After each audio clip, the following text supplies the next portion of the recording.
Um, well, as is my style, I'm going to start off with some technical difficulties. There we go. All right. I'm going to change the focus. In terms of recovery for people who have transverse myelitis, there's probably going to be different phases of intervention. One phase is understanding how the disease occurs and being able to combat the dysfunction at a cellular level and a spinal cord level. And but there's going to probably be another phase as well. So let's say we know how to implant cells, protect neurons, reset the immunologic dysfunction. And we're able to do that for those of you who are affected today. My personal understanding of how people work is that that won't, at that moment, restore your ability to walk, to eat, to use your bowel and bladder. That there's probably going to be, as well, a period of retraining. And what we mostly call that is therapy. And so I'm kind of going to talk about a kind of newer therapy that's been useful in restoring function for people who have had stroke, and the application for you, since stroke is actually pretty different than spinal cord injury in this setting.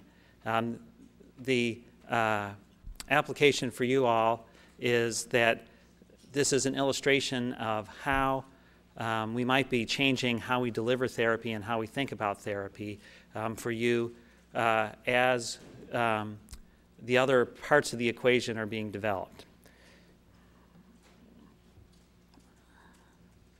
So I first want to just acknowledge that I work with co-investigators. I'm going to report on a study. The study is not complete. And actually, your handout, which was way not complete, there's actually 2 more subjects between last week and this week that I have results for. Since we only had 12 subjects, that actually makes a difference. But anyway, here's some co-investigators: Dr. Jafrida Richards Light, Sandy Davis is a physical therapist, and Dr. Nadeau. And Kathy Yanes, Christina Passi, Michelle Woodbury, and Shannon Areola are all therapists who are actually delivering the therapy, and Brenda Stidham is a research nurse. So again, this is stroke. Stroke is bad. While 60 to 80% of people who have strokes survive, 80% initially and then 40% in the long term have upper limb dysfunction. And we're pretty good in stroke at rehabilitating the lower limb, but the upper limb has been much more challenging. And unfortunately, using your upper limbs seems to be more important to overall function than the ability to use your lower limbs. So there's been still, to me, a new innovation or in our armamentarium of therapy called constraint-induced movement therapy. So in stroke, transverse myelitis, you have below the level you're okay, above the level you're okay, and below the level you have trouble. In stroke, you often have one side works pretty well and the other side doesn't work so well. So it's been common to have people have this hand dysfunction, and we haven't had good therapies for it. And a new therapy was developed that's called constraint-induced movement therapy. And what's done in constraint-induced movement therapy is, let's say that this is the hand that doesn't work very well, and this is the hand that works fine. This hand that works fine is constrained in either a sling or a mitt, and then intensive therapy is given for the hand that doesn't work well. What's different about the intensity of therapy? It's, at least in the purest form, it takes place 6 hours a day, 5 days a week. You get the weekend, and then you get another 6 hours a day, 5 days per week. This mitt that you're putting on, you put on the mitt and you leave it on all day. You're allowed to take it off if you're doing something that you absolutely have to, or if you want to itch your hand. Otherwise, it pretty much goes back on your hand. And this type of therapy has been pretty effective in restoring hand function, regardless of how far past the stroke a patient has been. So there are reports of people who have been 18 years post-stroke, and I think actually, since I did the slide, there's been people who have been 21 years post-stroke. There are basically 2 essential concepts that underlie this approach. The first is the concept of learned non-use. So a person has a stroke, they're in bed, and they continue to try to use the strategies that they used before they had a stroke. So they take their limp, non-functioning hand and they try to pick up an object. They try to pick up a cup of coffee, and then the cup of coffee falls and they get scalding burn on some part of their body. Every activity that they try to use with the non-functioning hand fails, and in the meantime they have this functioning hand that works well. So pretty quick they get the message that using this hand bad, using this hand good, and they stop trying to use this hand. This is the concept.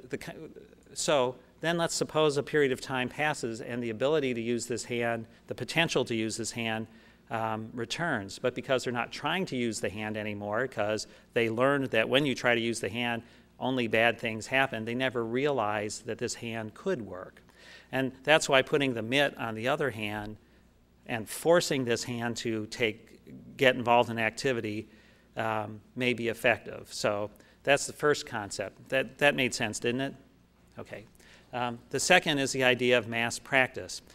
And, you know, as a physician who gives drugs, I assume, and I think most of the time this is correct, that the drugs that I give, the doses were tested and formulated, and if I'm giving you a medicine to help prevent further chance of getting a stroke, that medicine was tested in animals, tested on people, that the dose was raised and lowered till we have the effective dose for the condition, and that might be changed if you are heavier or lighter.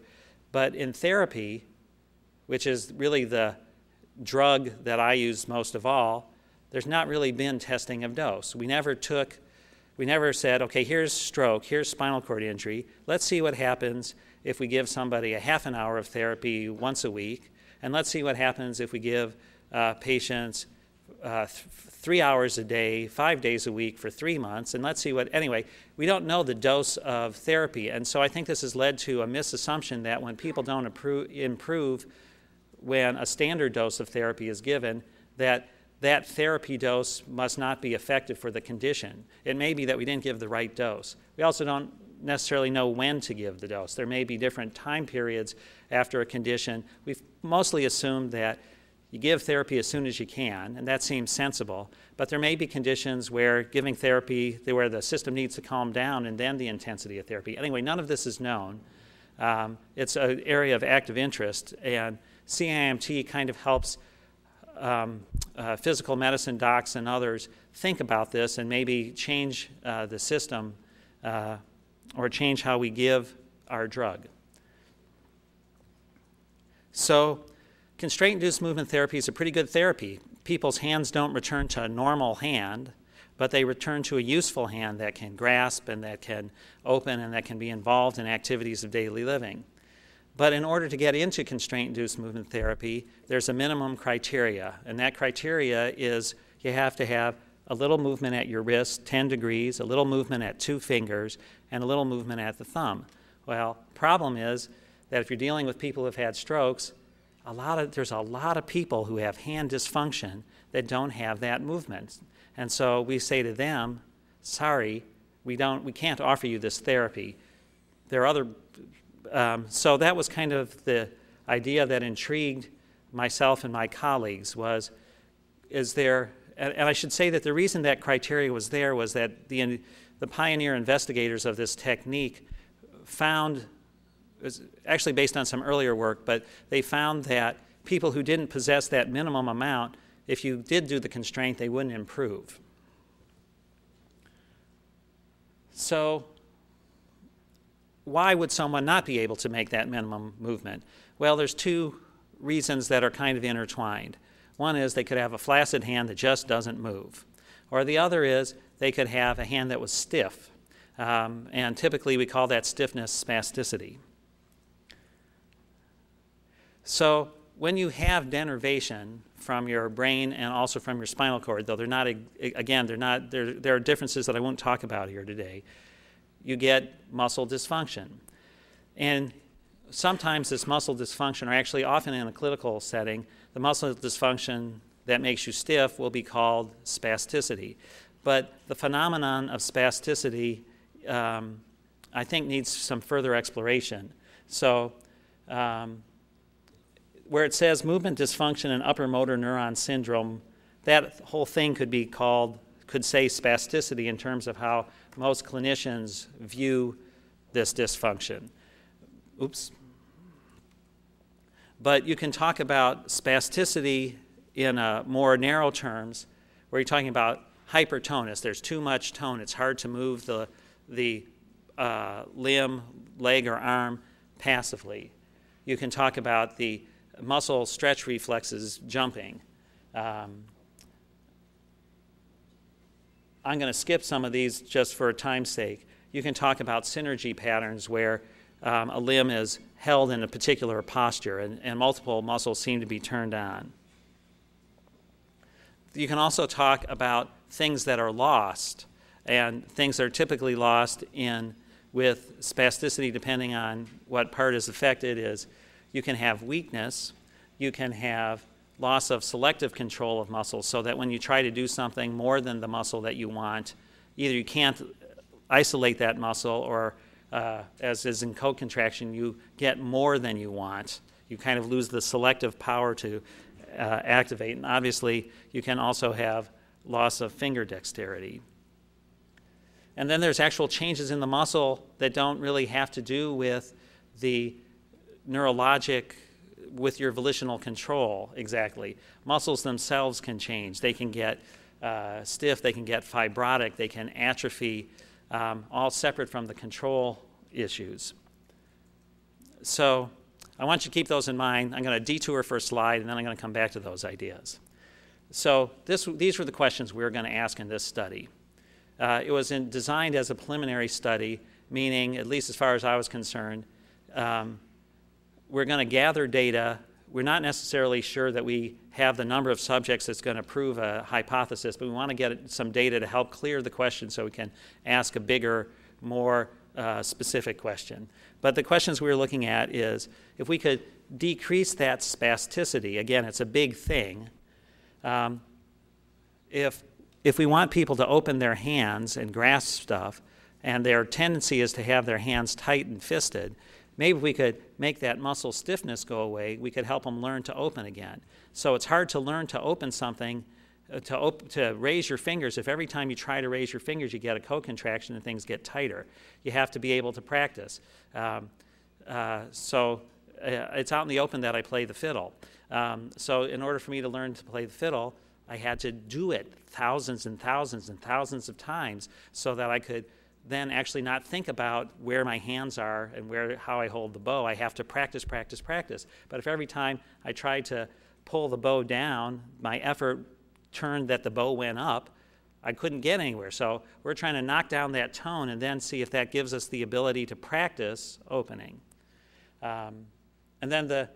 And so if we can knock down that tone, could we then get these people who couldn't meet that minimum criteria to meet the minimum criteria? Have that little opening. And then if they could get that opening, could we put them in CIMT, and would they get the same benefits that most people who get the constraint-induced movement therapy get? That was our goal.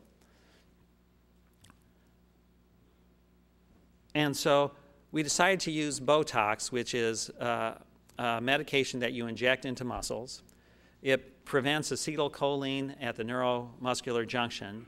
So, and in multiple studies in stroke and brain injury, it decreases that stiffness and improves function. But in the studies, the improved function has been mostly passive. People who couldn't get their shirt on could now get their shirt on because their arm was looser. People could clean their hands because their hands weren't tight in a fist. But there weren't studies that said that if you give Botox, people can get their hand function back. Now, Botox is going to weaken muscles. And that's one of the pictures of this upper motor neuron dysfunction. But it's not necessarily going to change co-contraction. I guess I just want to focus in that there's this big spectrum of dysfunction, and that the Botox is going to affect some part of it, but we don't know if that's the critical part. So I've reviewed this literature, and one of the things that's striking is that mostly it's written by MDs or DOs, and what they'll talk about is we injected the patient, and then we sent them to therapy, and this is the outcome. And they'll describe what muscles they injected and what dose they injected, but they never describe the therapy. But they all, actually some of them don't even mention that they do therapy, but in practice everybody sends someone to therapy. Well, maybe the therapy is important. Maybe we ought to be thinking about the content of the therapy, not just the content of the drug. So when we were designing this study, we wanted to be able to have a therapy that was based on sensible principles. And we found a paper by Waldog and Hummelsheen, and we based our therapy. It kind of clarified things that I think our group had already been thinking. Anyway, our therapy was based on 4 principles, and I think that these are pretty much the universal principles of therapy that works. It can have different names and different this, that, and the other thing, but basically having more repetitions is better than having less. And doing stuff that involves tasks, trying to do something, is raising your hand to push a button and having a button there that you're trying to push is better than the therapist just saying, raise your hand. So doing things that are involved, that have tasks involved, are generally better than things that don't have tasks involved. You have to have accurate feedback. When I was an attending at Ohio State, and when I was less thoughtful about this, I would walk through the therapy area, and every patient I saw doing something, I would say, good, good, because I wanted the patients to feel better. But when you're trying to learn a new skill, when I'm trying to learn that violin, I have to be able to hear what noise is coming out of there, and not all those noises are good. And sometimes none of them are. That's not true. Yeah, well, actually it is. Sometimes. So you have to, and the way you get better is you listen, and you go, oh, that's that awful noise, I better change something. So when the person's doing therapy, if the therapist just says, you're doing a good job, that's not necessarily as helpful as saying, well, that attempt was good, that other attempt wasn't as good, and this is what was good about the attempt. Since I've been thinking about hands, and actually some of my therapists were out, so I had a chance to be a therapist, which was actually a big thrill. When my patient opened his fingers, first of all, I had to ask, can you feel what's going on in your hand? It turned out the patient couldn't, so they couldn't tell by feeling, so then I'd put them in front of a mirror so they could at least see. And when they tried to open their fingers, if they contracted and went the other way, I didn't say, good effort. I said, well, that was a good effort, but your fingers actually closed. Let's see what we can do to try to change that. So you have to have accurate feedback. You have to know what you're doing that's right and what's wrong in order to get better at it. And finally, there's some data to say that imagined activity is a good idea. Thinking about the thing that you want to do and imagining it, and not only visualizing it, not only visualizing that your hand's working, not only getting that mental visual picture, but also trying to imagine the feeling and the joint positions. There's a good amount of literature in sports, and there's kind of a feeling that this is probably good in rehab. And part of this is that the structures that underlie imagined activity are the same brain structures that underlie actual activity. And sometimes when you do the actual activity, in our case, we think you might get that co-contraction where you don't do anything, and so you think you're a total failure. So maybe when you do the imagining, you can activate those parts of the brain that are necessary without having the bad result. Anyway, we organized the therapy based on those 4 principles. And we enrolled 12 subjects. If we actually enrolled more than 12 subjects, I don't intend to report on them, but I'd be glad to answer questions about them if you corner me later. We actually enrolled some subjects that didn't get Botox, but that's another story. So all of them couldn't meet that minimum motor criteria. They all had hypertonus, meaning that, well, my criteria was really that it was our evaluation that part of the reason they couldn't do that straightening of their fingers, they have to do it 3 times in a minute, was that they had too much tone. They were 90 days post-stroke, so we were expecting that they wouldn't get spontaneous improvement. They were medically stable. They weren't having functional changes. And they could and wanted to be in the study and follow directions. If they had medical mental, cognitive, psychological problems that would prevent them from being involved in therapy, we didn't include them. If they had strokes on both sides of their head, we didn't include them. And if they had if they had pre-existing bony deformities of their hands, if they had really bad arthritis, we didn't include them. But as I've looked through our data, actually, if they had only pretty bad arthritis, it turned out that we forgot and we included them anyway. So they got 300 to 400 units of Botox. And initially, we based our dose, 300 units, on stuff that had already been published. And then and the way we decided where to put the Botox is we looked at the patient's hands and arms, and the muscles that were worse we gave more to. And then we went to 400 units because we felt like 300 units wasn't covering it. This evidence-based behavioral therapy based on these principles, we gave 1 hour a day, 3 times a week for 4 weeks because we thought that was like therapy that Medicare could cover today. And then if through that therapy they were able to actually meet that minimum criteria of having some movement, then we put them in the CIMT therapy where they had their arms bound. So they're enrolled at baseline, they get lots of testing, they get 4 weeks of this, they get Botox here, they get 4 weeks of therapy.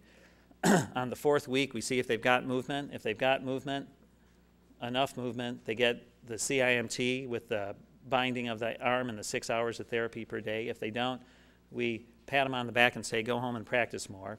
And then we follow all of them. We test them again at 2 weeks, and then at 12 weeks and 18 weeks and 24 weeks. And we used some outcomes. These aren't all the outcomes. The Ashworth scale is a 0 to 4 scale of how stiff is somebody. The motor activity log is how much are you using your arm every day. A grip test is you squeeze a dynamometer. The Wolf motor function test is a time test of lots of little activities. How quickly can you do them? And box and blocks is literally taking little blocks from one bin and putting them in another bin. And 4 out of the 12 made CIMT criteria. Now, to me, that's actually fantastic because it would be predicted that none of them would. So 4 out of 12 isn't a bad hit.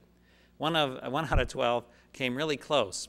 What would actually happen is if I laid this guy down on the floor and put his hand over his head, he could move his fingers. But if I sat him up, he couldn't. What the hell is that?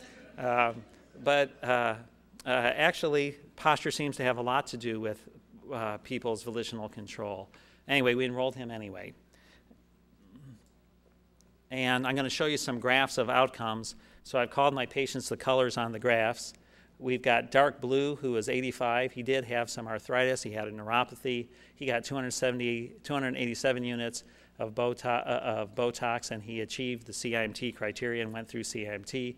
Light blue was 50, didn't make CIMT. Pink was age 76, had rheumatoid arthritis, got 400 units and achieved CIMT. And yellow was 49, got 400 units. And I said achieve CIMT, but we pushed him over the edge because we put his arm behind his head and he could wiggle his fingers. And so the Ashworth scale, the scale of how much stiffness, how much tone they have. So they're got the Botox here, and then at 4 weeks, their tone is down. The reason it's 0 to 12 is that it actually should be 0 to 16, is we combine the 4 joints, total of 4 per joint for a total of 16. And so you can see, if I get, there we go, that their tone decreases at 4 weeks. It's kind of stays down there at 6 weeks and then generally comes back up. This guy missed an appointment, so we don't have a measurement point here. And the motor activity log, this log of how much they're using their hands, everybody improved at 6 weeks. 4 weeks was, we first measured them at 4 weeks.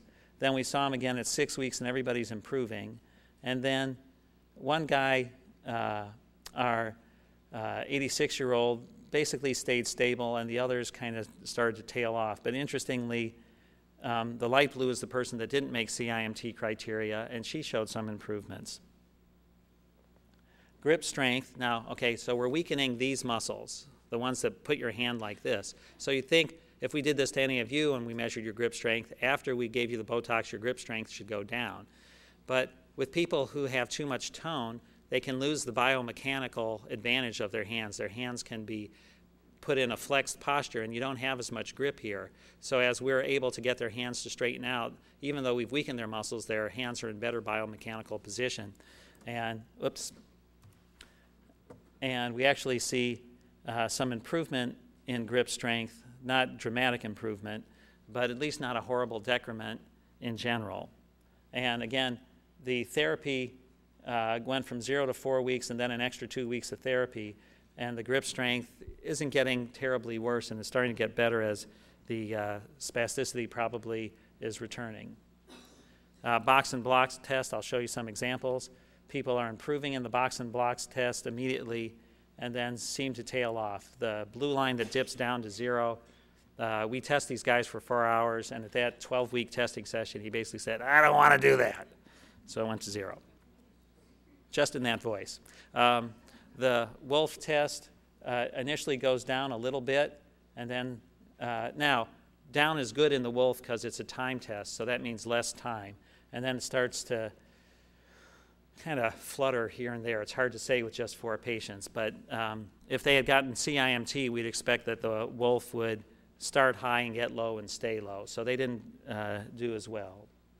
And then this just shows more patients because, and the result isn't much different, but that's that motor activity log again. So I'm going to show you some patients.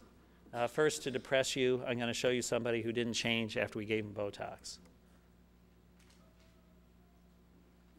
This is tough therapy. This is hard for patients to do. They have to sit here. They know their hands don't work, and we're trying to make them lift these damn little blocks. So I'm very grateful for the patients that agree to be in this trial.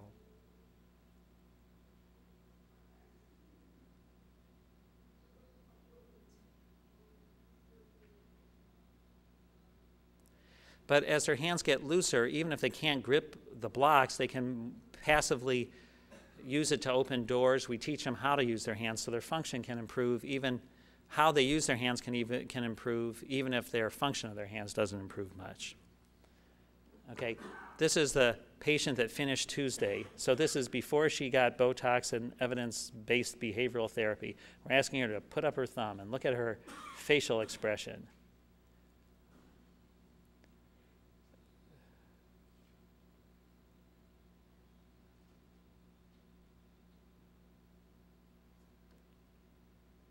She's got no luck. Hey, look at that. And her fingers are opening and closing a little bit. Now again, you might not think that's very impressive, but we can use that, and we can fan that little flame. She's going to get into the CIMT where we'll really work on getting hand function out of her. This is somebody else doing the box and blocks. He's got 2 fingers that work pretty well at the start. One of these tosses, he's going to kind of shake his hand to get rid of the block because he doesn't have good hand opening. The spasticity closes the hand but doesn't allow it to open very well.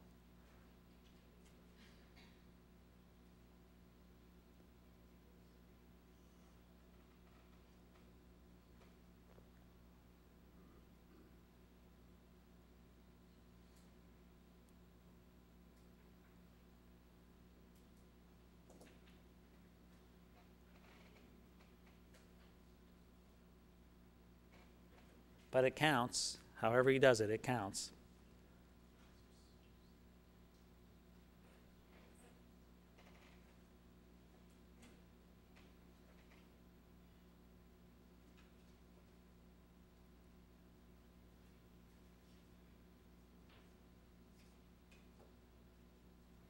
And here he is after CIMT.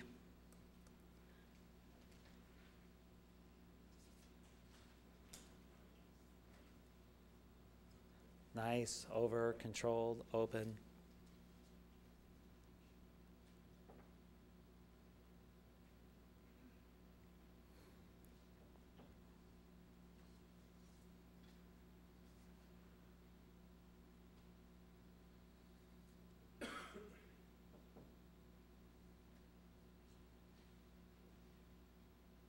think he fatigues a little bit.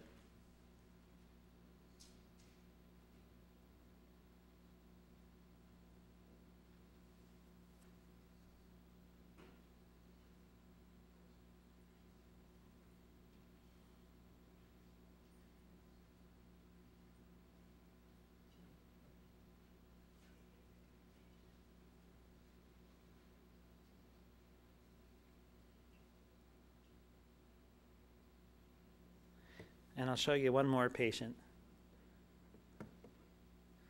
This guy was generally a pretty strong performer, and he's going to be asked to lift the basket.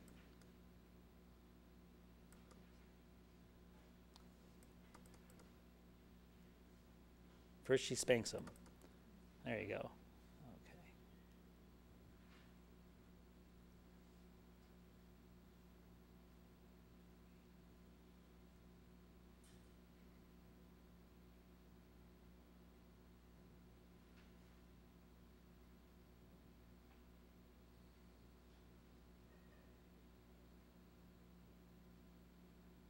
Cheating a little bit.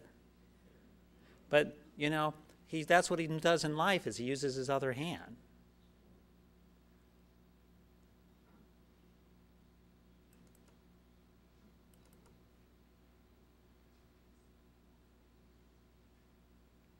He cheats in this one a little bit too.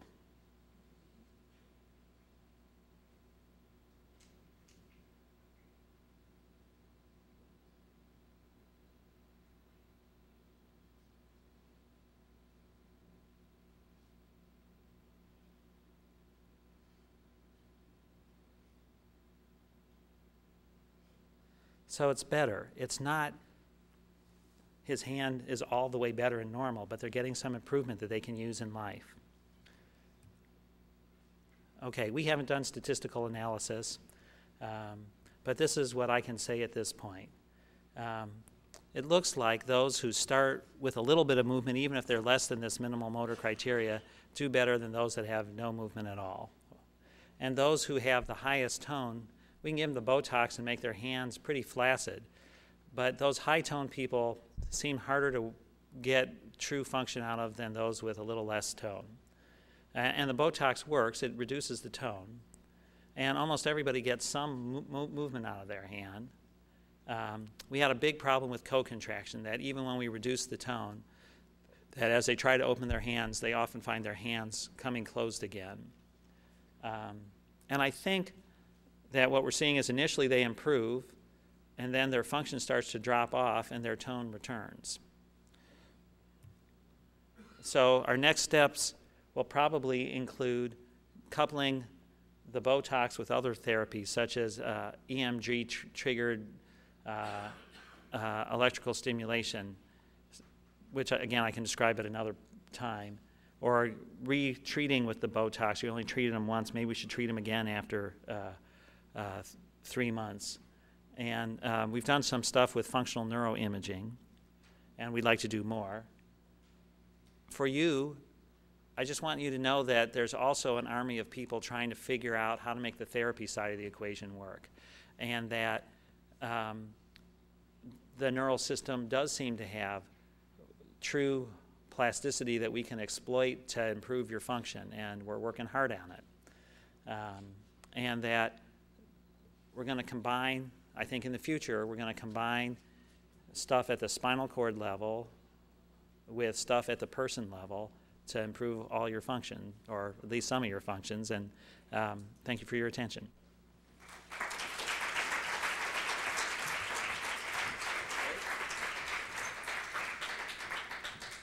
Questions for Chuck?